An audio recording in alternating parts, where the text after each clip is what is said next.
بار دیگر درود بھیجے گا محمد و آل محمد پر. محمد. اعوذ باللہ من الشیطان الرجیم. بسم اللہ الرحمن الرحیم. الحمد للہ رب العالمین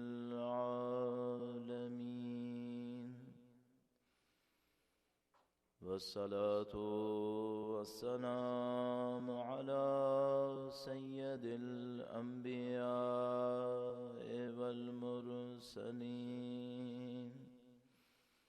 حبیب الہ العالمین ابی القاسم محمد صلی علی آلہ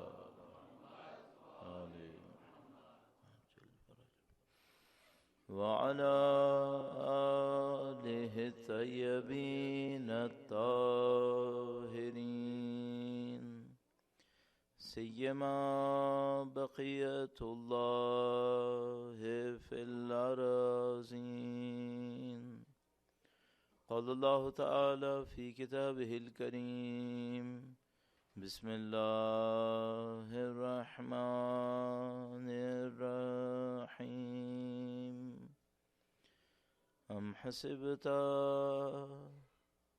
ان اصحاب الكهف والرقیم كانوا من آیاتنا عجبا. درود بھیجے گا محمد و آل محمد پر. محمد و آل محمد وعجل فرجهم.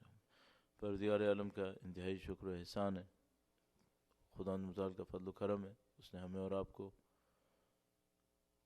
1400 سال کے زمانے کے فاصلے کے باوجود جغرافیائی اعتبار سے کئی ہزار کلومیٹر دور ہونے کے باوجود خدا نے اپنا لطف و کرم کیا ہے، ہمیں اور آپ کو اس فرش عزا پر سید الشہداء کے نام سے بیٹھنا نصیب کیا ہے. اس دعا کے ساتھ کہ انشاءاللہ مرتے دموں تک ہمیں پرچم عزا کو سربلند رکھنے والوں میں قرار فرمائے. انشاءاللہ دنیا اور آخرت میں اہل بیت کی ہمراہی نصیب فرمائے، ان کے وارث کے ظہور کا دن دیکھنا نصیب فرمائے. تمام دعاؤں کی قبولیت کے لیے وقت کے امام کے حضور ان کے جد امجد کی تسلیت کا پیغام پہنچانے کے لیے ایک بار پھر درود بھیجے گا محمد و آل محمد. محمد و آل محمد وعجل فرجهم. خدا متعال کے لطف و کرم سے میں اور آپ عزاداری کے سلسلے کا ایک حصہ بنے ہیں، اور یہ خدا کا احسان ہے کہ ہم میں سے اکثر لوگ وہ ہیں کہ جنہوں نے بچپن سے ہی اس حصے میں شرکت کی ہے، اس سلسلے میں مشغول رہے. چونکہ میں اور آپ بچپن سے سلسلہ عزاداری کے اندر ہیں تو ممکن ہے کہ عزاداری کے بہت سارے حقائق ایسے ہوں، عزاداری کے بہت سارے ایسے معجزہ نما پہلو ہوں جن کی طرف ہماری اور آپ کی توجہ نہ جا رہی ہو. اگر کوئی بغور دیکھے تاریخ میں اس کے تسلسل کا جائزہ لے تو جس طرح شہادت امام حسین ایک معجزہ ہے، خود عزاداری سید الشہداء کسی معجزے سے کم نہیں ہے، ایک معجزے کی طرح اس نے عمل کیا. اگر بالکل ایبسٹریکٹ ہو کر سوچیں تو آپ ایک عجیب و غریب حقیقت دیکھیں گے کہ وہ عظیم و شان ہستی جس کا ظاہری طور پر کوئی ساتھ دینے والا نہ رہا ہو، شہروں سے دور ایک بیابان کے اندر ہوں اور ظاہری طور پر دشمن کو اپنی فتح کا اتنا گھمنڈ ہو کہ وہ بنیادی ترین انسانی حقوق کو بھی پامال کر دے. لاشوں کا احترام پوری دنیا کے اندر نافذ ہے، آج تک دنیا کے اندر ایسا ہے.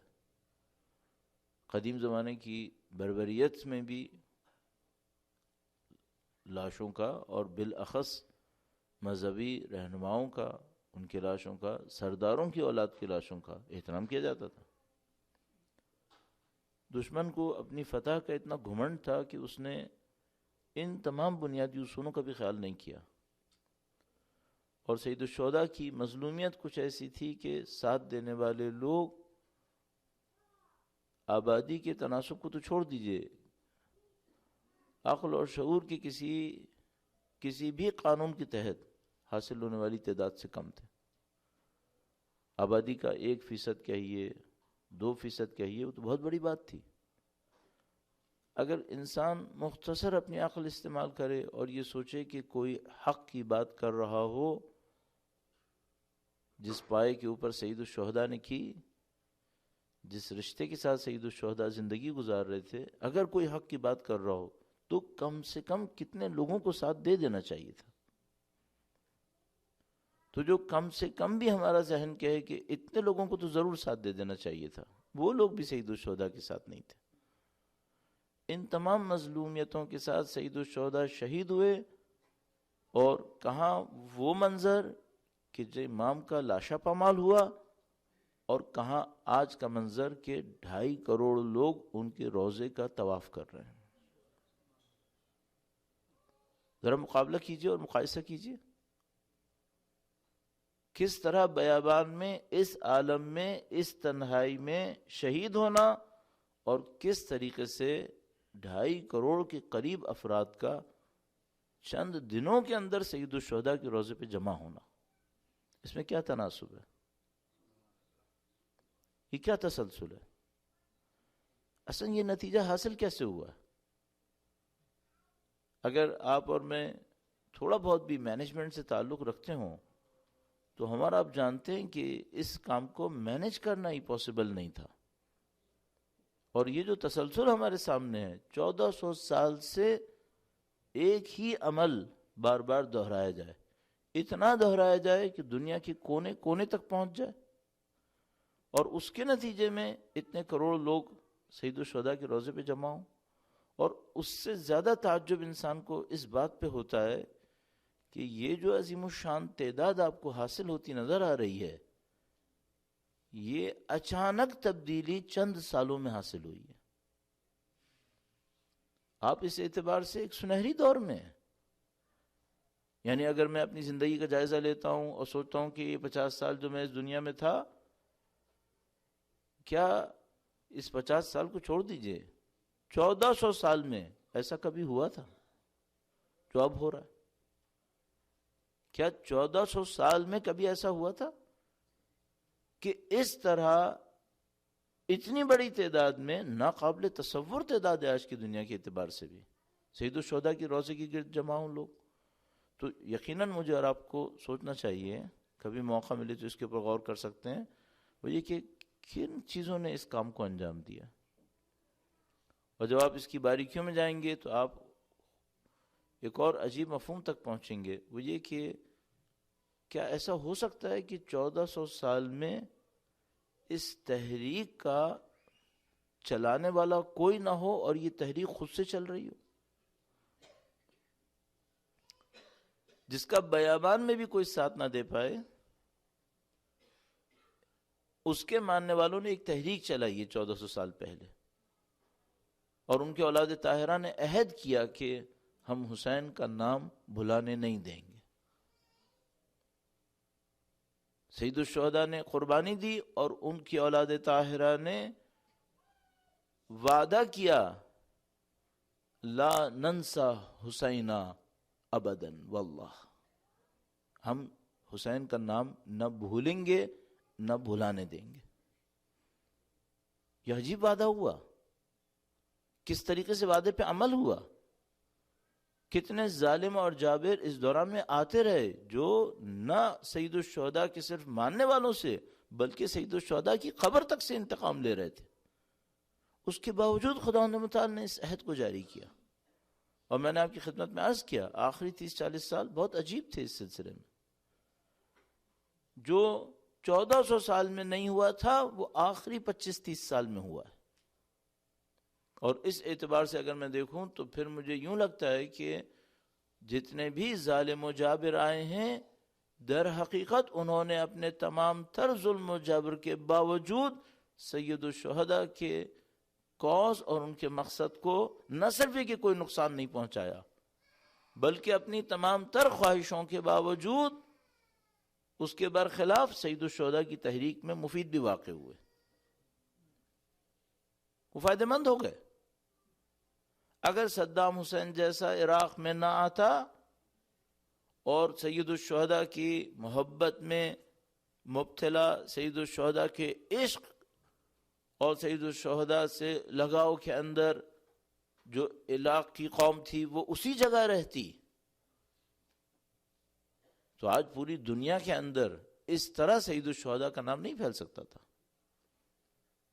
وہ لعین اپنی دانش میں شیعہ پہ ظلم کر رہا تھا، اور اس نے اپنی دانش میں جو ظلم کیا اس کا نتیجہ یہ ہوا کہ جو قوم نسلاً بعد نسلاً اہل بیت کے علوم کی حامل قوم سمجھی جاتی تھی وہ پوری دنیا کے اندر پھیل گئی، اور پوری دنیا کے اندر ان کی اپنی زبانوں میں ان کی اولاد نے، علماء کی اولاد نے پیغام پہنچانا شروع کر دیا۔ اگر صدام نہ آتا اتنی تیزی سے پیغام نہیں پہنچ سکتا تھا۔ اسی طرح میں باقی علاقوں کو دیکھتا ہوں، اگر واقعاً پاکستان کے اندر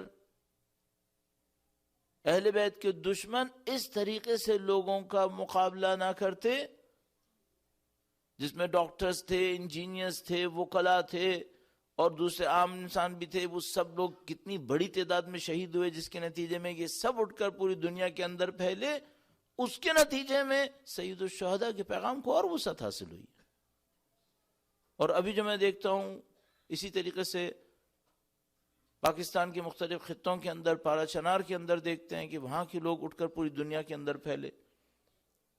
میلبرن جیسے شہر کے اندر چند سالوں کے اندر جہاں عاشور کا جلوس نہیں نکلتا تھا، اب 8,000 لوگ عاشور کے جلوس میں ہوتے ہیں، 8,000 لوگ، اور زیادہ تر جو لوگ شرکت کرنے والے ہیں وہ پارا چنار کے پہاڑوں اور ہزارہ قوم کے کوئٹہ کے پہاڑوں کے رہنے والے لوگ ہیں۔ یہ اپنے اپنے پہاڑی علاقوں کے اندر محدود رہ رہے تھے، دشمنوں نے ان کو بظاہر نقصان پہنچانے کے لیے سید الشہداء کے پیغام کو ان پہاڑوں پہ سے ختم کرنے کے لیے ان کو مجبور کیا کہ ہجرتیں کریں۔ اب نتیجہ کیا ہے؟ نہ دنیا کے کسی بھی خطے میں عزاداری کم ہوئی، بلکہ عزاداری پوری دنیا کے اندر اور تیزی سے پھیل گئی، جو ہم نہیں سوچ سکتے تھے اس تیزی سے پھیل گئی۔ اگر ہم اس روٹین میں رہتے جو ان ظالموں کے آنے سے پہلے کا روٹین تھا، تو کب ہم پرچم آزا کو میلبرن تک پہنچاتے، سڈنی تک پہنچے تھے، حتیٰ کیلیفورنیا تک پہنچاتے۔ بہت سارا حصہ ان دشمنوں کا ہے۔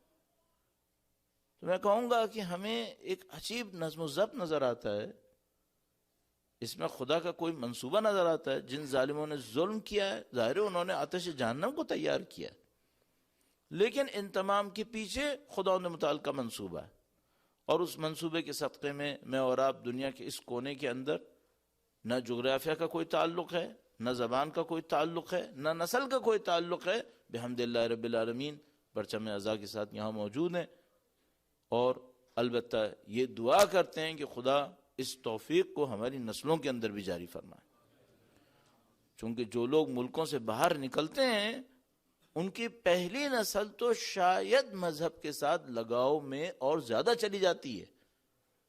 جب وہ اپنے دلوں کے اندر تنگی احساس کرتے ہیں، جس نعمت کو پہلے اپنے اندر موجود دیکھتے تھے اس کو دور ہوتا دیکھتے ہیں، تو ان کے اندر لگاؤ اور بڑھ جاتا ہے۔ لیکن جو بڑا خطرہ آتا ہے وہ اگلی نسل کے لیے آتا ہے۔ یعنی اس وقت میرا اپنے خیال ہے کہ ہمیں بہت زیادہ، اور آپ اس بات سے واقف ہیں، آپ لوگ یقیناً فکر مند بھی ہیں، آپ اس کے اوپر منصوبے بھی بنا رہے ہوں گے، لیکن اسٹیٹسٹکس کے مطابق مائیگریشن کرنے والوں کی سیکنڈ جنریشن میں اپنے اسی سینٹر میں جانے کی تعداد جس میں ان کے والدین جاتے تھے 40% سے بھی کم ہے۔ کم از کم جو نارتھ امریکہ کا ایوریج ہے وہ 40% سے بھی کم ہے، اور میں تعجب سے اس بات کو دیکھتا ہوں کہ مائیگریشن کرنے والوں کی نیکسٹ جنریشن کا انہی سینٹرز میں جانے کا ریشو 40% سے کم ہے، اور وہ کمیونٹیز جو انتہائی کنزرویٹو کمیونٹیز ہیں، جنہوں نے ٹیکنالوجی اور انٹیگریشن کو یکسر ریجیکٹ کیا ہوا ہے، کوئی تعلق نہیں رکھا اپنا.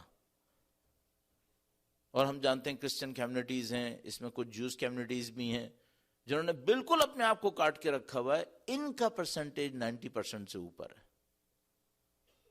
کیا یہ تعجب کی بات نہیں ہے کہ وہ مثال کے طور پر آمش کمیونٹی جس کا ٹیکنالوجی سے کوئی تعلق نہیں ہے، وہ گاڑیوں میں بھی نہیں بیٹھیں گے، وہ موبائل فون بھی استعمال نہیں کریں گے، باقی ٹیکنالوجیز تو چھوڑ دیجئے، 18 سال کی عمر پر اپنے جوانوں کو آپشن دیتے ہیں کہ آپ نے کمیونٹی میں رہنا ہے تو اتنے سخت قوانین کے ساتھ رہنا ہے، اور نہیں رہنا ہے تو آپ آزاد ہیں، آپ جا سکتے ہیں. اور کمیونٹی میں رہنے کا ریشو 90% سے اوپر ہے.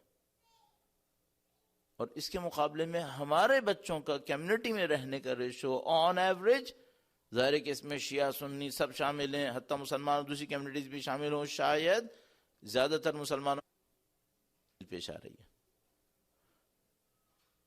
آپ کی خدمت میں کل کے ساتھ اس عشر محرم کے لیے جو عنوان تجویز ہوا تھا وہ امام حسین کے سفیروں کی ذمہ داری کے حوالے سے تھا، اور میں اس سے پہلے کہ سفراء کی وہ ذمہ داریاں عرض کرنے کی کوشش کروں جو عصر حاضر کے اندر ہیں، ایک دفعہ اس مسئلے کے اوپر ضرور توجہ دے لیتے ہیں، اور آج کے دن شاید اسی کے اندر ہو کہ جو کام ہم نے انجام دینا ہے اس کو کس طریقے سے انجام دینا ہے. بہت دفعہ ایسا ہوتا ہے کہ انسان کسی کام کو انجام دیتے ہوئے اس کے فلسفے، اس کی حکمت، اس کے بہت مناسب طریقے کو بھلا بیٹھتا ہے. میں اس کی مثال آپ کی خدمت میں عرض کروں گا. درود بھیجے گا محمد و آل محمد پر.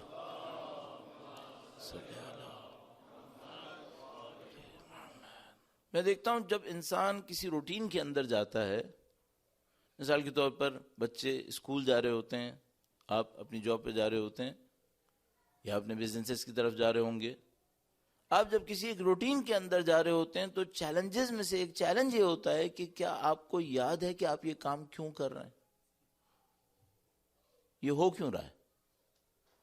مثلا آپ نے مائگریشن کی، آپ ایک اور ملک کے اندر آ گئے، اس ایک ملک کے حالات ہیں، ان حالات کو آپ نے ڈیل کرنا ہے، اس کو آپ کیٹر کر رہے ہیں، کرتے کرتے آپ کی زندگی گزرے جا رہی ہے، اور اچانک آپ سے کوئی پوچھتا ہے کہ کچھ یاد ہے کہ آپ یہاں آئے کیوں تھے، کیوں آئے تھے آپ یہاں پہ. تو اچانک انسان سوچنے پہ مجبور ہو جاتا ہے کہ کہیں ایسا تو نہیں کہ میں حالات کے پہیے میں ایسا گھوم رہا ہوں کہ میرے ذہن سے یہی نکل گیا ہو کہ اصل کیا تھا، کہاں سے یہ سب شروع ہوا تھا. تو مثال کے طور پر بہت دفعہ ایسا ہوتا ہے بچے اسکول جا رہے ہوتے ہیں، ٹیچرز پڑھا رہے ہوتے ہیں، پیریڈز لگ رہے ہوتے ہیں، اسائنمنٹ دیا جا رہا ہوتا ہے، اور سب بھول جاتے ہیں کہ یہ کسی ہدف سے تھا.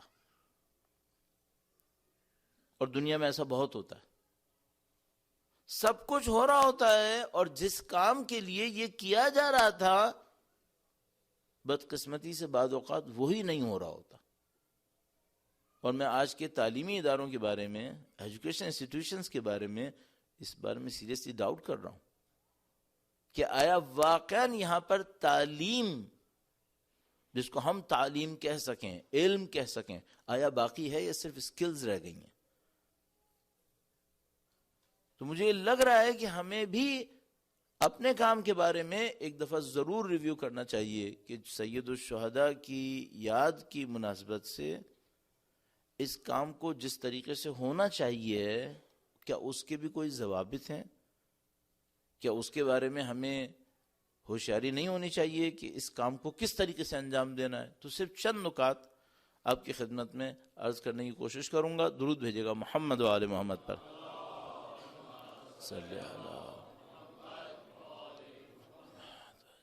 جب بھی آپ دین کے کسی کام کا تذکرہ کرتے ہیں، آپ کے سامنے کوئی بھی آپ واجب عمل انجام دینے والے ہوں، چاہے وہ نماز ہو، چاہے وہ روزہ ہو، یا ایسے واجبات میں سے کوئی اور واجب ہو.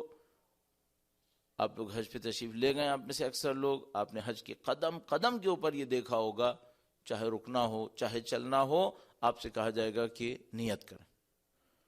اور جب آپ نیت کریں گے تو اس نیت کے اندر آپ سے کہا جائے گا کہ ضرور کہیے یا سوچئے قربتاً،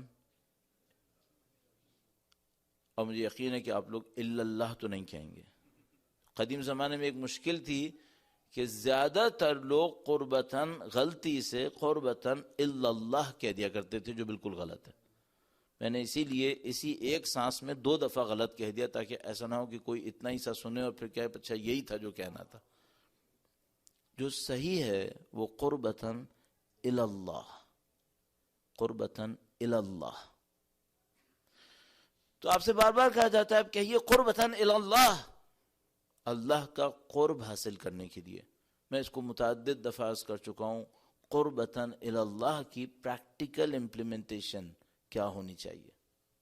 بہت سادہ، اگر صرف 2-3 جملوں میں عرض کرنا چاہوں، آپ اس وقت خدا سے قریب ہوتے ہیں جب آپ میں خدا کی صفتیں زیادہ نظر آتی ہیں.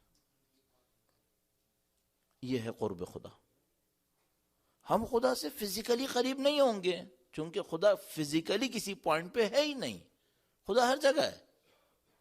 جب ہم کہتے ہیں خدا سے قریب ہونا تو یہ آپ بھی جانتے ہیں اور میں بھی جانتا ہوں کہ یہ فزیکلی قریب ہونا نہیں ہے. نہیں کہہ سکتا کہ میں اس پر بیٹھنے کی وجہ سے فزیکلی اونچا ہونے کی وجہ سے خدا سے قریب ہو گیا. تو دبئی والے تو بہت قریب ہو گئے، پھر اس کا مطلب ظاہر ہے کہ نہیں ہے ایسا. فزیکلی کوئی قریب نہیں ہو رہا ہے، بلکہ ہم جانتے ہیں کہ یہ اسپریچولی ہونا ہے. اچھا جب اسپریچولی قریب ہونا ہے، کیا مطلب ہوا اسپریچولی قریب ہونا؟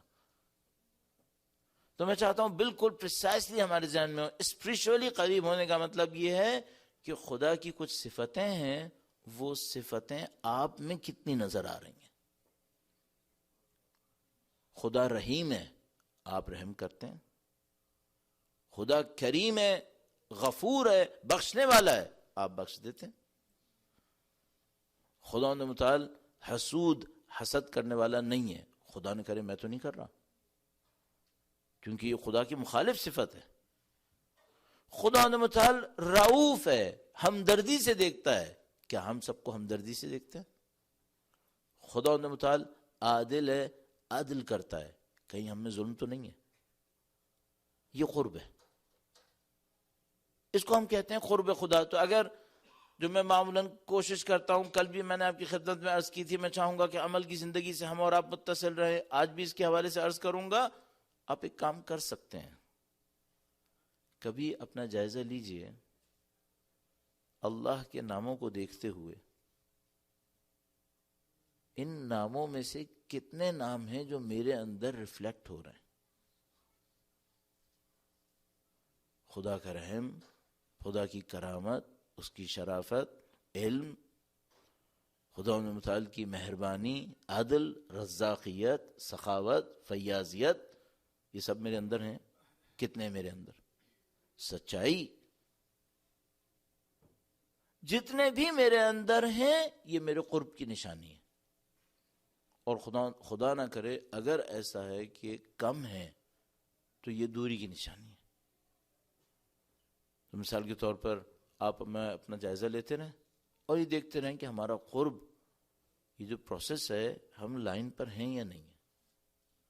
تو ہم جانتے ہیں کہ دنیا کی ساری عبادتوں کے اندر یہ ہدف مقصود نظر ہے، قربتاً الی اللہ. یہ جب بھی کوئی کام آپ ایسا کرتے ہیں جس کے چاہیے، خدا کی طرف سے کچھ شرائط آپ کے سامنے آ جاتی ہیں. اگر ان شرائط کو پورا کرو گے تو قرب ملے گا، ورنہ قرب نہیں ملے گا.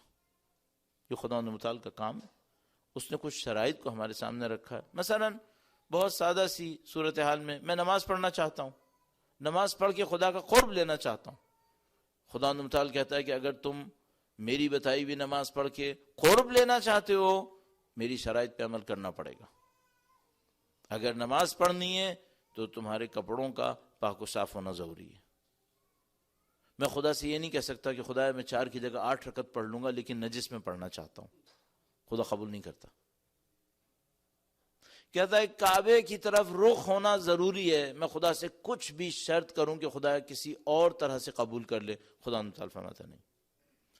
اگر قرب میرا چاہیے ہے ان شرائط پر عمل کرنا ہوگا. کوئی مشترکہ شرط ہے جو ساری عبادتوں میں واجب ہو؟ کچھ شرائط ایسی ہیں جو کچھ عبادتوں میں واجب ہیں، کچھ میں نہیں ہے. آپ کو نماز جنازہ کسی کی پڑھنی ہے، ضروری نہیں ہے آپ کے پاس وضو ہو. واجب نماز پڑھنی ہے، ہاں ضروری ہے، وضو ہونا چاہیے. خدا کی مرضی ہے، بعض میں رکھتا ہے بعض میں نہیں رکھتا. کچھ شرائط ایسی ہیں جو ہر عبادت میں رکھی ہوئی ہیں، کہا اس کے بغیر کوئی عبادت نہیں ہوگی. اور ظاہر سید الشہداء کی اس یاد کے ذریعے سے، عزا کے ذریعے سے بھی آپ وہی قرب حاصل کرنا چاہ رہے ہیں.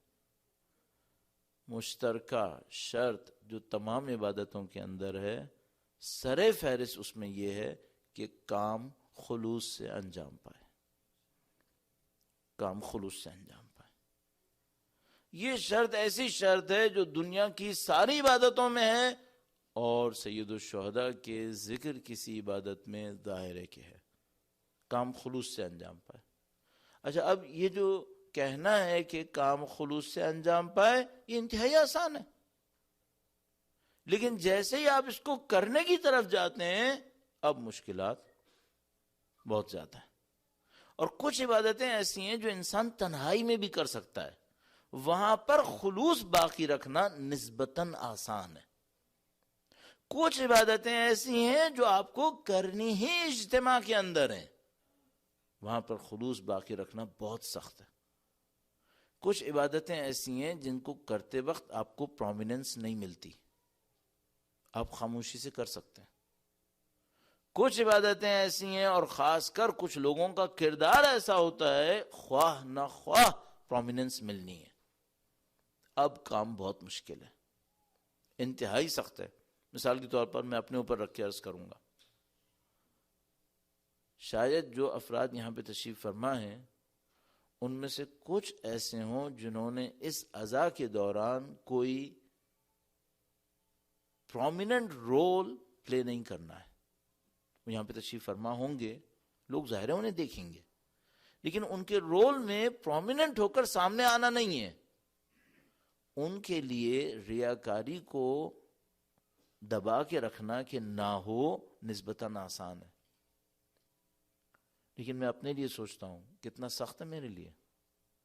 مجھے لوگ دیکھ رہے ہیں، اگر لوگ دیکھ رہے ہیں تو کیا چانس نہیں ہے کہ میری نیت یہ ہو کہ میں لوگوں کو دکھاؤں؟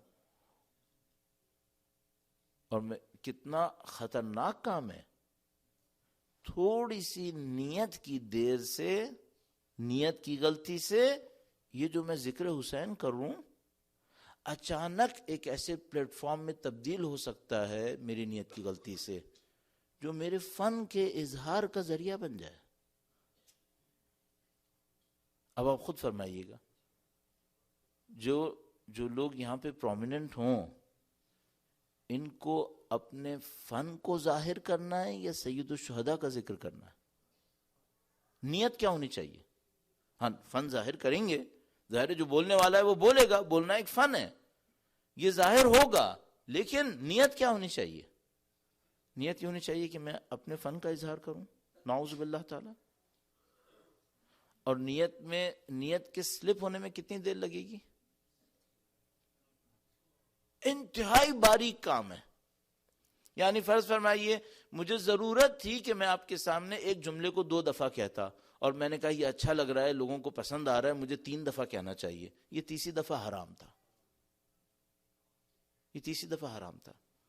2 دفعہ تک صحیح تھا، امام حسین کے لیے تھا، خلوص کے ساتھ تھا. لیکن جو تیسری دفعہ میں نے سوچا لوگوں کو پسند آ رہا ہے، اس کا مطلب معاملہ خراب ہو گیا. یہ نیت کا معاملہ بہت خطرناک ہے. آپ کس نیت سے آئے ہیں، آپ کس نیت سے پڑھ رہے ہیں، آپ کس نیت سے شرکت کر رہے ہیں، تھوڑی سی دیر لگتی ہے اور خلوص ہاتھ سے نکل جاتا ہے. اور پھر میں آپ سے ایک اور سوال کروں گا، آیا اہل بیت خلوص کے معاملے میں حساس ہیں یا نہیں ہیں؟ انتہائی حساس ہیں. تھوڑی سی غلطی کو بھی قبول کرتے نہیں ہیں، اور جانتے ہیں، اپنے ماننے والوں کو بتاتے ہیں دیکھو یہ غلطی نہیں ہو جائے تم سے.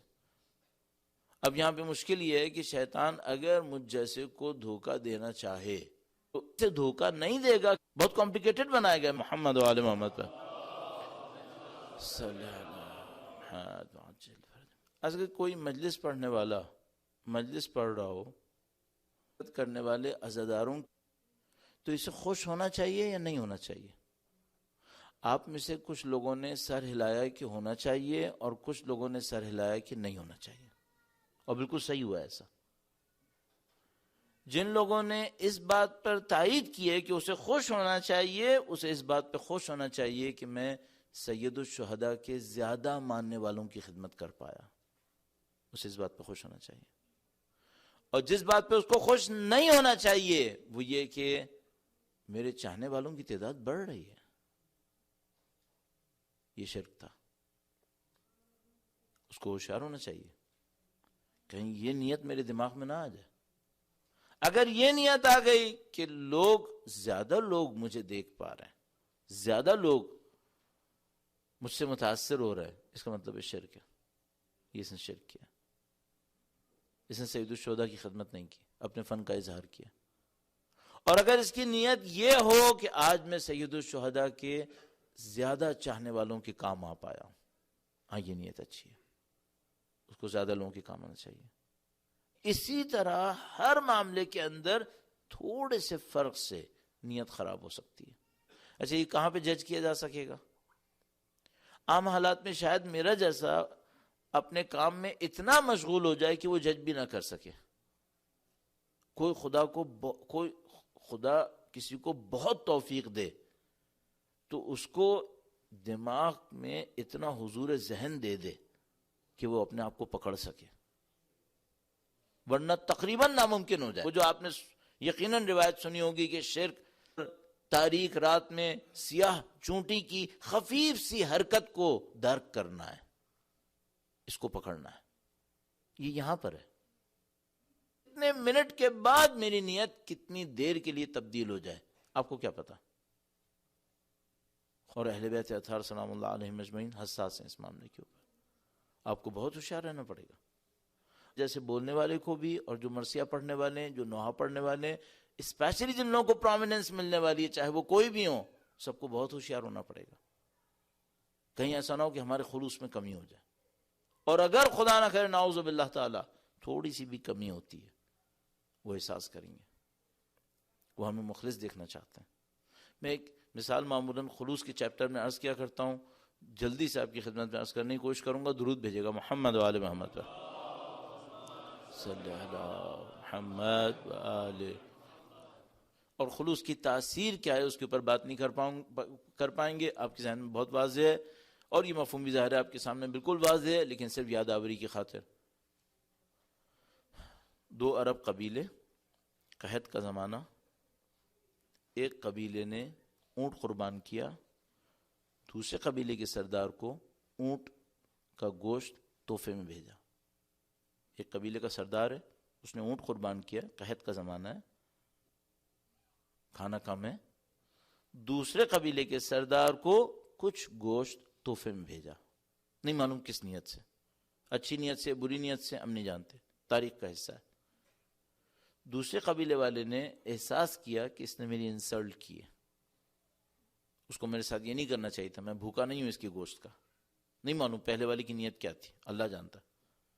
دوسرے والے نے کم سے کم یہ احساس کیا کہ میری انسلٹ ہوئی ہے، اس نے اس قحط کے زمانے میں جب جانور پہلے ہی کم تھے 2 اونٹ کٹوائے اور ان کا گوشت پہلے والے کو بھجوایا کہ تم نے 1 اونٹ کا گوشت تھوڑا سا مجھے بھیجا تھا، میں تمہیں 2 اونٹ کا گوشت بھیج رہا ہوں۔ پہلے والے نے ابتدا کسی بھی نیت سے کی تھی، اس بات پر اپنی انسلٹ احساس کی۔ عرب دماغ آپ کو پہلے ہی پتا ہے، البتہ عرب دماغ کا مطلب عربی بولنے والے کا دماغ نہیں ہے، عرب ہوتے ہیں وہ آراب جو جہالت میں مبتلا تھے، جو ثقافت سے دور تھے۔ عربی بولنے والا مطلب نہیں ہے، غلط نہ ہو جائے کہیں۔ یہ جو آراب تھے یہ اپنے دماغ میں ثقافت سے دوری کی وجہ سے، چونکہ یہ کلچر سے دور تھے، یہ ان کے اپنے دماغ میں بہت ایروگینٹ تھے، تو جیسے اس کے پاس گوشت آیا اس نے کہا کہ ٹھیک ہے، اس نے 2 اونٹ بھجوائے، ہم 4 بھجوائیں گے۔ 4 اونٹ گھٹ گئے، گوشت بھجوا دیا گیا، مقابلہ شروع ہو گیا۔ قحط کا زمانہ ہے، لوگوں کے پاس کھانے کو ویسے ہی کم ہے، جانوروں کو کھلانے کے لیے بھی کم ہے۔ یہ مقابلہ ایک ایسی جگہ پر پہنچا کہ اب جواب دینے والے کو 100 اونٹ قربان کرنے تھے۔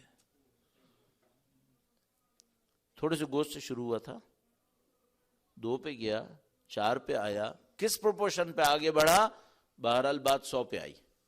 اب جو کاٹے تو وہ 100 اونٹ قربان کرے، وہ شکست مان لیتا ہے، کہتا ہے کہ بھائی قحط کا زمانہ ہے، اگر میں نے اپنے قبیلے کے 100 اونٹ کٹوا دیے تو قبیلہ کسی کے سامنے ڈیفینڈ نہیں کر پائے گا، ولنریبل ہو جائے گا، کوئی حملہ کرے گا جانوں سے بھی جائیں گے، تو ابھی فی الحال عزت سے چلے جائیں، یہ بہتر ہے کہ بعد میں جان سے بھی جائیں۔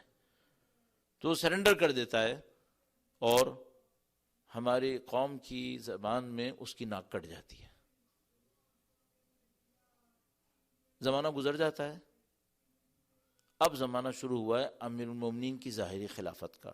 مولا کے نام پہ درود بھیجے گا، محمد و آل محمد، صلی علی محمد و آل محمد۔ امیر المومنین کے دور میں کوفہ کے اس سردار کو جس نے شکست مانی تھی، کسی نے کسی محفل میں یاد دلایا، تم وہی ہو نا جو 100 اونٹ پہ شکست کھا گیا تھا؟ تو اس کو بھی یاد آیا، اور اس نے دیکھا کہ چونکہ میں اب چیلنج ہوا ہوں اور زمانہ وسعت کا ہے، جانور بھی تعداد میں زیادہ ہیں، موقع اچھا ہے اگر میں اس کٹی ہوئی ناک کو جوڑنے کی کوشش کر لوں۔ تو اس نے حکم دیا کہ بھائی ایسا ہے کہ 100 اونٹ قربان کیے جائیں، اور جن صاحب نے بھیجوایا تھا اب ان کو نہیں بھیجوائیں گے، اب ہم پورے کوفہ کو کھلائیں گے۔ 100 اونٹ، آپ ایک اونٹ کا گوشت شاید نہ جانتے ہوں، یہاں پہ قربانی آپ نہیں کر پا رہے ہوں گے، لیکن بہرحال ایک اونٹ میں کافی گوشت ہوتا ہے۔ 100 اونٹوں کا گوشت وہ کافی زیادہ ہو جاتا ہے، ٹنوں میں پہنچ جائے گی بات۔ وہ انہوں نے جمع کیا اور کوفہ کے چوراہے پہ رکھنے کا منصوبہ بنایا کہ ہم کوفہ کے چوراہے پر رکھ دیں گے، راؤنڈ اباؤٹ جو اس سینٹرل جگہ تھی وہاں پہ لا کے رکھیں گے، جو لے جانا چاہے لے جائے، ہماری طرف سے آزادی ہے، اور قبیلے کی عزت بحال ہو جائے گی۔ اس طرح سے لوگ امیر المومنین کے پاس آئے اور کہا کہ مولا فلاں آدمی نے 100 اونٹ قربان کر دیے ہیں، گوشت چوراہے پہ رکھنے کا منصوبہ بنا رہا ہے، تو اب ہمیں کیا کرنا چاہیے؟ امام نے فرمایا کہ اس گوشت کو استعمال کرنا حرام ہے، اس گوشت کو استعمال کرنا حرام ہے۔ کہ مولا انہوں نے قبلہ رخ کر کے ذبح کیا ہوگا، بسم اللہ بھی پڑھی ہوگی، کرنے والا بھی مسلمان ہے، گوشت بھی حلال جانور ہے۔ امام نے فرمایا کہ اس کا گوشت کھانا حرام ہے، چونکہ یہ خدا کے لیے نہیں ہے۔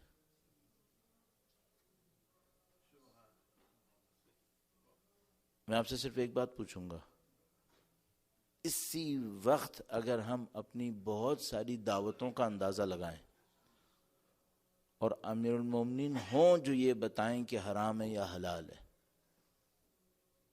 نہیں معلوم کتنی دعوتیں ہوں گی جو حرام ہو چکی ہوں گی، کیونکہ اس میں کھانے پینے کے مینیو سے لے کر جمع ہونے کے طریقے تک سب کا سب کسی اور کو خوش کرنے کے لیے ہوتا ہے۔ اللہ آپ کی مدد فرمائے گا انشاءاللہ۔ درود بھیجے گا، محمد و آل محمد، اللہم صلی علی محمد و آل محمد۔ میں نے اپنے 15-20 سال کے اس تجربے میں جو عزاداری سید الشہداء میں رہا ہوں، یہ دیکھا ہے کہ جب آپ کسی ایسے مفہوم تک پہنچیں گے جب شیطان کی ناک واقعاً کٹنے والی ہوگی، تو شیطان آ کر یہ بتائے گا کہ میں مارا گیا، شیطان آتا ہے۔ تو میرے نزدیک ایکسپیرینس کی وجہ سے یہ اتفاق نہیں ہوتا۔ میں اس موقع پہ کوشش یہ کرتا ہوں مفہوم پہ واپس آ جاؤں، تو میں آپ کی توجہ مفہوم پہ واپس لانے کے لیے آپ سے عرض کروں گا، درود بھیجے گا، محمد و آل محمد پر محمد و آل۔ لب لباب یہ عرض کروں گا، خدا کے لیے دعوت دیں، اپنی ذات کے لیے، نام و نمود کے لیے، دکھانے کے لیے دعوت بھی دیں گے، دعوت بھی حرام ہو جائے گی۔ سید الشہداء پسند نہیں کریں گے میرے جیسا پڑھنے والا اپنے لیے پڑھے یا ان کے لیے پڑھے. اور میں نے عرض کیا یہ چیلنج شرکاء کے لیے کم ہے، یہ چیلنج ہم لوگ کے لیے زیادہ ہے. تو آپ اور میں بہت خیال کریں ایک دوسرے کے ساتھ. آپ کہاں پہ خیال زیادہ کر سکتے ہیں؟ آپ ایسی جگہ پہ کر سکتے ہیں جہاں آپ کے دیکھے جانے کا چانس ہو. یہ پہلی شرط ہے ہماری. میں اس کے لیے جتنا بھی عرض کروں کم ہے، چونکہ یہ بیک بون ہے ہماری تمام عبادتوں کے لیے. اور جتنا زیادہ ہم سید الشہداء کے معاملے میں خلوص دکھائیں گے ہمارے کام کی تاثیر بڑھے گی، سید الشہداء کی نظر لطف بڑھے گی. اس کو انشاءاللہ آپ ملحوظ خاطر رکھیے گا. پروردگار عالم ہماری اور آپ کی اس عزاداری کو اپنی بارگاہ میں قبول فرمائے گا انشاءاللہ. وقت کے امام کے حضور ان کی جد امجد کی تسلیت پیش کرنے کے لیے ایک بار پھر درود بھیجے گا محمد و آل محمد پہ. صلی علی محمد و آل محمد معجل فرج. 2-3 نکات اور آپ کی خدمت میں عرض کرنا چاہوں گا، خد تیزی سے عرض کروں گا تاکہ انشاءاللہ وقت کے اندر ہم اختتام پذیر کر سکیں. دوسرا پوائنٹ جو بہت امپورٹنٹ پوائنٹ مجھے سمجھ میں آتا ہے وہ یہ کہ آپ جب بھی میں اور آپ جب بھی عزاداری سید الشہداء کر رہے ہوں، اس عزاداری کا دوسروں کے لیے دعوت بننا، ایک انویٹیشن ہونا بہت ضروری ہے. میں ایک منظر آپ کی خدمت میں عرض کروں گا. شاید بر اعظم بھی معین کروں تو بات خراب ہو سکتی ہے، زیادہ بر اعظم بھی معین نہیں کر رہا کہ کہاں پر، یہاں پہ نہیں اور پاکستان میں بھی نہیں، تاکہ آپ کنفیوز نہ ہو اس معاملے میں. ایک جگہ پہ میں نے جلوس میں شرکت کی، عاشور کے جلوس میں. عاشور کا جلوس اس انداز میں منایا گیا کہ کمیونٹی ممبرز نے دونوں طرف رسیاں باندھی ہوئی تھیں اور اپنے علاوہ جتنے بھی لوگ تھے ان کو رسیوں سے باہر دھکیل رہے تھے، اندر آنے کی اجازت نہیں تھی. آپ سیکیورٹی کی وجہ سے بھی کر رہے ہوں تب بھی بہت سارے راستے ہیں. کراچی سے زیادہ بری حالت آپ کی نہیں ہوگی، آپ کہیں پر بھی کچھ کر رہے ہوں. وہاں پر بھی بندوبست یہ ہے کہ سب آ سکتے ہیں، زیادہ سے زیادہ یہ ہے کہ آنے والوں کو سیکیورٹی چیک سے گزرنا ہوگا. اچھا بالکل کلیئر ہے کہ یہ ہماری کمیونٹی میں سے نہیں ہے، گرچہ کراچی جیسے شہر میں اس بات کا اندازہ لگانا بھی بہت مشکل ہے. لگ بھگ 35 لاکھ کی تعداد میں کراچی میں کمیونٹی ہے ہماری. پاسبل نہیں ہے کوئی اس بات کو سمجھ سکے یہ بندہ کمیونٹی کا ہے یا کمیونٹی کا نہیں ہے. لیکن بہرحال سیکیورٹی چیک موجود ہے، کسی نے بھی آنا ہو چاہے کمیونٹی کا نہ ہو، سیکیورٹی چیک کو پاس کرے، گزر جائے وہاں سے، اندر آ سکتا ہے. اس جگہ پہ ایسا نہیں تھا، سیکیورٹی تھریٹ بھی نہیں تھا. اور سیکیورٹی تھریٹ نہیں تھا اور کمیونٹی کے باقی لوگوں کو رسے کے باہر پھینک دیا گیا تھا، ان سے کہا جاتا ہے کہ آپ اندر نہیں آئیں گے. تو میرے ذہن میں پھر ایک سوال آ رہا تھا، پھر ہم جلوس لے کے روڈ پہ کیوں آئے؟ اپنی طاقت دکھانے آئیں کیا؟ ہم جلوس لے کر روڈ پر اس لیے آتے ہیں تاکہ پوری دنیا کو انوائٹ کریں کہ ہم نے ایک مظلوم کا پرچم اٹھایا. اگر تمہیں مظلومیت نظر آتی ہے تو ہمارا ساتھ دو. ہم بچوں کو قتل کرنے والوں کے خلاف احتجاج کر رہے ہیں، پوائنٹ نظر آتا ہے تو ہمارا ساتھ دو. ہم ایک نبی کی اولاد کو ظلم کا نشانہ بنانے والوں کے خلاف پروٹیسٹ کرنے، پوائنٹ نظر آتا ہے تو ساتھ دو. اگر اس میں دعوت ہی نہیں ہے تو یہ کیسی عزاداری ہے؟ تو مجھے اور آپ کو اپنی عزاداری کا ایک اصول یہ بنانا پڑے گا کہ یہ کھلی دعوت ہونی چاہیے. یہ ایک دعوت ہو کہ سب لوگ اس کے اندر شریک ہو سکیں. اور جیسے میں اور آپ یہ سوچتے ہیں کہ یہ ایک دعوت ہو جس کے اندر سب لوگ شریک ہو سکیں، تو ہمیں بہت ساری چیزوں کو اپنے نظر کے اندر رکھنا پڑے گا. یعنی میں اور آپ اچھی طرح جانتے ہیں ہمارے ہاں مجالس کے اندر شرکت کرنے والوں کی تعداد کمیونٹی کے اعتبار سے کمیونٹی کے اندر محدود ہوتی چلی جا رہی ہے. 50 سال پہلے ایسا نہیں تھا، حتیٰ 30-40 سال پہلے بھی ایسا نہیں تھا. اور میں گارنٹی سے کہہ رہا ہوں کہ پاکستان میں بھی نہیں تھا، ہندوستان میں بھی نہیں تھا، اور دوسری جگہوں کے اوپر بھی نہیں تھا. ان مجالس اعزاء کے اندر ساری کمیونٹیز شرکت کر رہی تھیں، حتیٰ وہ جو مسلمان نہیں تھے وہ بھی شرکت کر رہے تھے، ابھی بھی کرتے ہیں لیکن تعداد کے اعتبار سے بہت کم ہو گئے، خاص کر دوسرے مسلمان لوگ بہت ہی کم ہو گئے۔ اور یہ کیوں کم ہوئے؟ ایک وجہ یہ تھی کہ ہم نے انویٹیشن کے بجائے ریجیکٹ کرنا شروع کر دیا، ہم نے انوائٹ کرنا بند کر دیا انہیں۔ اور ظاہر ہے ہم کسی کو ایسی کسی جگہ پہ کیسے انوائٹ کر سکتے تھے جہاں پر اس کو ہم عزت دینے کو تیار نہیں ہیں؟ انویٹیشن تو وہاں دی جاتی ہے جہاں سامنے والے کو رسپیکٹ ملنے کا ارادہ ہو۔ تو یہ آپ اور میں اپنے ذہن میں واضح رکھیں کہ اگر ہم عزاداری سید الشہداء کو واقعاً منانا چاہتے ہیں تو میں آپ سے ایک سوال کروں گا، اپنے لیے منانا چاہ رہے ہیں یا پیغام دوسروں تک پہنچانے کے لیے؟ یہ ان ہاؤس کوئی ایکٹیویٹی ہے یا پوری دنیا کے لیے دعوت ہے؟ اہل بیت نے دعوت رکھا ہے اسے۔ میں گارنٹی سے کہہ رہا ہوں کہ جو لوگ اہل بیت اطہار سلام اللہ علیہ مجمعین کی حکمت عملی کا جائزہ لیں گے وہ فوراً دیکھیں گے اہل بیت نے اس کو دعوت کے طور پہ رکھا ہے۔ آپ کے سامنے موجود ہے، مولا پانچویں امام وصیت فرماتے ہیں کہ میری عزاداری منا کے میدان میں کی جائے۔ اچھا، اس میں کیا پوائنٹ ہے کہ منا کے میدان میں کی جائے؟ دنیا بھر سے حجاج جمع ہوں گے منا کے میدان میں، ان کو پیغام پہنچے گا کہ کیا ہوا۔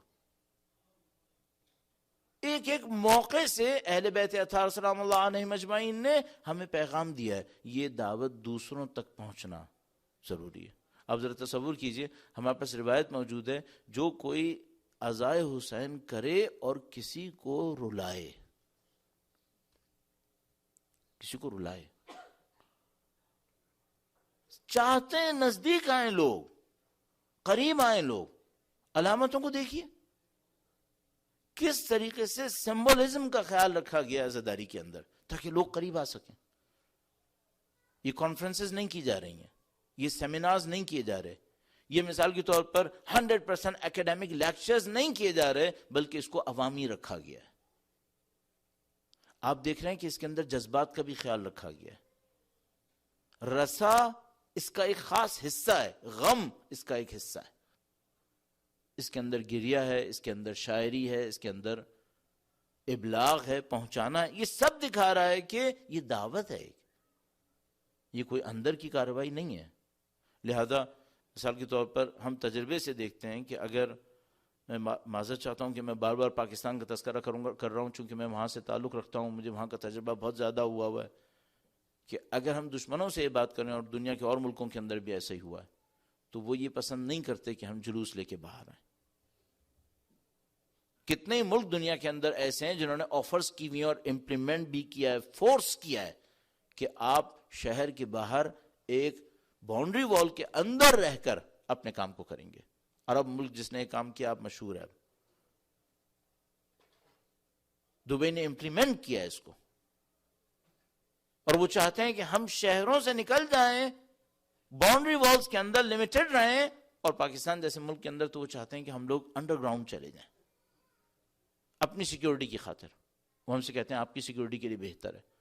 بحمداللہ رب العالمین آپ کے جو دوست احباب وہاں پر تھے، اہل بیت کے چاہنے والے، انہوں نے دسیوں دفعہ حکومت سے کہا کہ اگر اس معاملے میں ہم سیکیورٹی نہ بھی دیکھیں تو ہم جان بھی دینے کو تیار ہیں، ہمیں اس کا کوئی ایشو نہیں ہے، ہمیں سیکیورٹی نہیں چاہیے اس معاملے میں، ہم باہر آ کے کرنا چاہتے ہیں۔ کیوں کرنا چاہتے ہیں؟ ہم چاہتے ہیں دعوت ہو۔ آپ کو ایسا کام نہ کریں کہ آپ کا دعوت کا پہلو ختم ہو جائے، ایسا نہ ہو کہ ہم کسی کو بلانے کے قابل نہ رہیں۔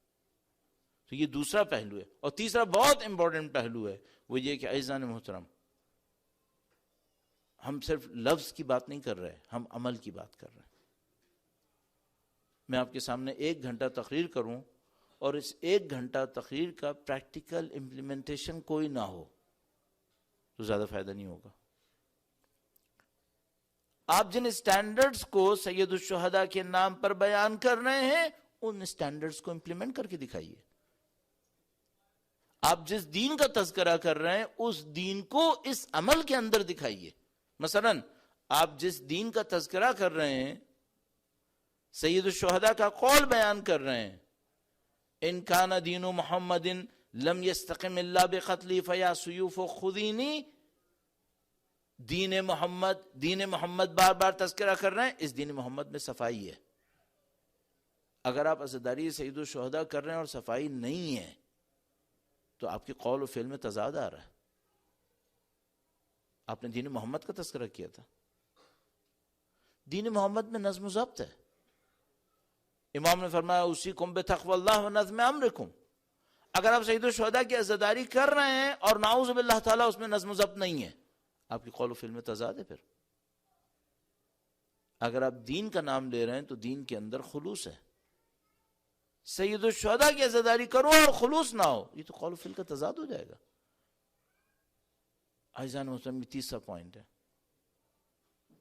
تو مجھے اور آپ کو خود بخود عزاداری سید الشہداء کے اندر ان تمام اسٹینڈرڈز کا خیال رکھنا ہوگا. تب ہم کہہ سکیں گے کہ ہم نے سید الشہداء کی عزاداری کو انجام دیا. بحمد اللہ رب العالمین کروڑوں لوگ ہیں جو اس تحریک کا حصہ بن کر اس کام کو انجام دے رہے ہیں، اور بحمد اللہ رب العالمین ان میں سے بہت سارے لوگ ہیں جن کی توجہ ان تمام نکات کے اوپر اس سے کہیں بہتر طریقے سے، جتنا میں نے کہا ہوگا اس سے زیادہ توجہ دے رہے ہیں. صرف ہمیں اس کو تھوڑا سا اور بہتر کرنے کی ضرورت نظر آتی ہے کہ انشاءاللہ ہم اس کے ذریعے سے سید الشہداء کا اور قرب حاصل کر سکیں. محرم کی 2 تاریخ کی شب ہے. درود بھیجے گا محمد و آل محمد پر. صلی علی محمد و آل محمد وعجل فرج. گویا پوری دنیا سے سید الشہداء کے چاہنے والے بڑی تعداد میں کربلا کی طرف گامزن ہیں، اور ظاہر ہے کہ جہاں کہیں بھی اہل بیت کے چاہنے والے ہیں وہ اپنے اپنے گھروں سے نکلے ہوئے ہیں امام بارگاہوں کی طرف، عزاخانوں کی طرف، اور سب کا ہدف ایک ہی ہدف ہے، وہی کہ وہ چاہتے ہیں سید الشہداء کا ذکر ہو، دین کی تعلیمات ان تک پہنچیں. جس دین کے لیے سید الشہداء نے قربانی دی اس دین سے سیکھنے کی کوشش کریں. عزیزان محترم، سید الشہداء کا قافلہ مکہ سے نکل کر آج کی جیسی شب میں کربلا سے نزدیک آ رہا ہے. یہ جو سید الشہداء نے سفر کیا ہے، اس سفر میں کئی جگہ ایسے واقعات پیش آئے جس سے یہ بات بالکل واضح تھی کہ سید الشہداء کا یہ سفر آخری سفر ہے. جو لوگ سید الشہداء کے ساتھ تھے وہ اس مفہوم کو بہت اچھی طرح جانتے تھے.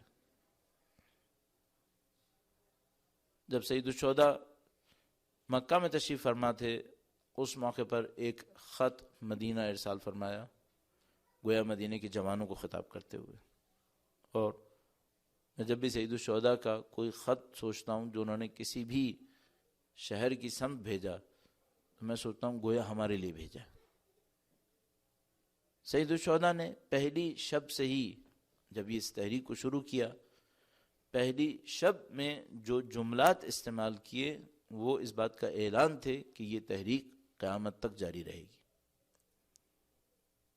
سید الشہداء پہلی رات سے کہہ رہے تھے کہ جو کچھ میں کر رہا ہوں اس کا ذکر بھی باقی رہے گا، اس کے چاہنے والے بھی باقی رہیں گے، جو پیغام میں دینا چاہ رہا ہوں وہ پیغام بھی باقی رہے گا. مدینہ کے گورنر نے جب ان سے کہا کہ آپ بیعت کریں، سید الشہداء نے مشہور و معروف جملہ کہا جو شاید تحریک کا آغاز تھا، فرمایا مثلی لا یبایع مثلہ. سید الشہداء کے کلمات کو اگر آپ کبھی اس روح کے ساتھ ادا کر رہے ہیں، کبھی آپ مثلا تنہائی میں بیٹھ جائیے، اس ماحول کو سمجھنے کی کوشش کیجئے جس میں سید الشہداء نے وہ کلمات کہے ہیں، تو آپ ایک ایسی عظمت کو ان کلمات میں احساس کرتے ہیں، ایک عظیم الشان انسان کی حیثیت کو اس میں دیکھتے ہیں. کیا شان ہے سید الشہداء کی. مدینے کے گورنر کے سامنے سید الشہداء تشریف لے جاتے ہیں، اور جب وہ کہتا ہے کہ یزید کی بیعت کریں، تو فرماتے ہیں مثلی لا یبایع مثلہ، میرا جیسا اس جیسے کی بیعت کبھی نہیں کرے گا۔ عجیب عظمت ہے۔ یعنی سید الشہداء فرماتے ہیں کہ تم مجھے دیکھ رہے ہو لیکن تم نہیں جانتے کہ میرے چاہنے والے قیامت تک آتے رہیں گے۔ تم یزید ابن معاویہ کے لیے کھڑے ہو، اس جیسے بھی گمراہ کن لوگ آتے رہیں گے۔ ہر دور میں میرا کوئی چاہنے والا ہوگا جو اس یزید جیسے کے سامنے مقابلے کے لیے کھڑا ہوگا۔ عزیزان محترم، میں طالب علم ہونے کے ناطے جب بھی یہ جملہ پڑھتا ہوں، اس کو بیان کرنے کی کوشش کرتا ہوں، تو مجھے لگتا ہے جیسے امام حسین ہم لوگوں سے کہہ رہے ہیں کہ تمہیں میں ایک موقع دیتا ہوں، تم میرے جیسے بن کے دکھاؤ، تم میرے جیسے بن کے دکھاؤ۔ کتنا حسن ہے، کتنی خوبصورتی ہے۔ کل میں نے آپ کی خدمت میں عرض کیا کہ دنیا ہمیں حسینی کہے، چاہے مارنے کے لیے کہے، تب بھی ہمارے لیے حسن ہے کہ ہم امام حسین سے منسوب ہیں۔ اور کتنا اچھا ہو جب امام حسین نے جو کہا تھا میرا جیسا، قیامت کے دن امام حسین کہیں کہ یہ میرا جیسا ہے۔ یہ مثلی کا مصداق ہے۔ سید الشہداء نے دعوت دی ہے، مثلی لا یبایع مثلہ، میرا جیسا اس جیسے کی بیعت کبھی نہیں کرے گا۔ آفاقی پیغام آپ کے لیے بھی ہے، میرے لیے بھی ہے۔ طاقت دکھاؤ اور میں اس کو آپ کی خدمت میں عرض کروں گا۔ کن ذمہ داریوں کو پورا کریں تو امام کی طرف بڑھیں گے۔ فرمایا میری جیسا اس جیسے کی بیعت نہیں کرے گا۔ انتہائی خوبصورت تفصیل ہے جو بعد میں ہے اور آپ کے ذہن میں ہے۔ فرمایا میں جن گودیوں میں پلا ہوں وہ مجھے بیعت نہیں کرنے دیں گے۔ اللہ اکبر۔ فرمانے میں علی مرتضیٰ کا بیٹا ہوں، میں فاطمہ زہرا کا بیٹا ہوں، میں نبوت کے دامن میں پرورش پایا ہوں، جن گودیوں میں میں پلا ہوں وہ مجھے بیعت نہیں کرنے دیں گے۔ یہ میری ذات کا حصہ ہے، تم اسے کبھی بھی جدا نہیں کر سکو گے۔ مدینے سے خط لکھا جوانوں کے نام، اور اس خط میں لکھا کہ جو ہمارا ساتھ دے گا وہ شہید ہو جائے گا۔ فتح کی بات نہیں کی امام نے، امام نے نئی وعدے کیے کہ جو میرے ساتھ آئے گا وہ حکومت بنائے گا، وہ شریک ہو جائے گا، اس کو طاقت ملے گی۔ امام نے پہلے دن سے لوگوں سے کہا جو میرا ساتھ دے گا وہ شہید ہو جائے گا۔ راستے بھر لوگوں کو یاد دلاتے رہے، دیکھو ہم شہید ہونے کے لیے جا رہے ہیں، ہم شہید ہونے کے لیے جا رہے ہیں۔ اور کتنے ہی ایسے موقع آئے، میں تفصیلات میں نہیں جانا چاہوں گا، وقت انتہائی کم، جب سید الشہداء کبھی بتاتے ہیں کہ میں نے خواب دیکھا ہے، جیسے کوئی ندا دے رہا ہے کہ یہ قافلہ جا رہا ہے اور موت اس کے پیچھے پیچھے آ رہی ہے۔ کبھی لوگوں کو یاد دلاتے ہیں کہ میرے والد بھی اس جگہ سے گزرے تھے اور کس طرح سے وہ اس قربانی کی یاد میں روئے تھے۔ اور کبھی سید الشہداء اسی راستے کے اندر حضرت یحییٰ کا تذکرہ کرتے، جیسے ہی سید الشہداء نے حضرت یحییٰ کا تذکرہ کیا، جو لوگ صاحبان علم تھے ان کو سمجھ میں آ گیا کہ اب سید الشہداء کا سر قلم ہوگا۔ حضرت یحییٰ اللہ کے وہ نبی تھے جن کا سر قلم ہوا تھا۔ تو لوگ حضرت یحییٰ کے کثرت سے تذکرہ کیے جانے پر سمجھ گئے سید الشہداء کا سر قلم ہوگا، لیکن کسی کو کیا پتا تھا حضرت یحییٰ کا سر بھی قلم ہوا تھا، ایک تشت میں رکھا گیا تھا، لیکن کسی کے ذہن میں نہیں تھا کہ سید الشہداء کی کوئی مظلومہ بھی اس تشت کو دیکھنے والی ہوگی۔ سید الشہداء کی مظلومیت غیر معمولی تھی، کوئی کیا جانتا تھا کہ سید الشہداء کی مظلومیت کہاں تک پہنچنے والی ہے۔ ایک موقع پر ایک زمین پر پہنچے، سید الشہداء نے کسی کو بلایا اور کہا کہ کیا یہ کربلا ہے؟ ہم بس تفصیل موجود ہے، میں تفصیل میں نہیں جاؤں گا۔ فرمایا کیا یہ کربلا ہے؟ بتایا کہ جی مولا یہ کربلا ہے۔ فرمایا ھذا مقام کرب و بلا، یہ غم اور مصیبت کا مقام ہے.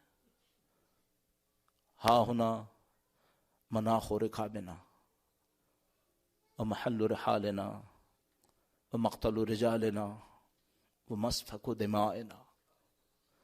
فرمایا یہیں پر ہم پڑاؤ کریں گے، یہیں پر ہمارے مرد مارے جائیں گے، یہیں پر ہمارا خون بہے گا.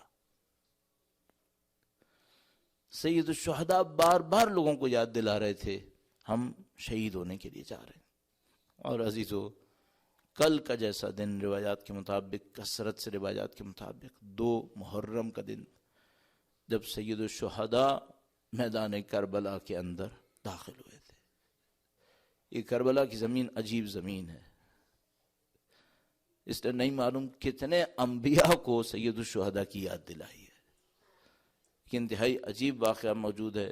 مولا امیر المومنین صفین سے واپسی پر اس مقام پر پہنچتے ہیں، تھوڑی دیر کے لیے استراحت کرتے ہیں.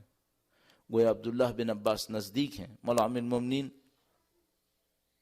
اچانک بیدار ہوتے ہیں اور فرماتے ہیں انا للہ و انا الیہ راجعون. گویا عبداللہ بن عباس نزدیک ہوتے ہیں، پوچھتے ہیں مولا آپ نے کلمہ استرجاع پڑھا؟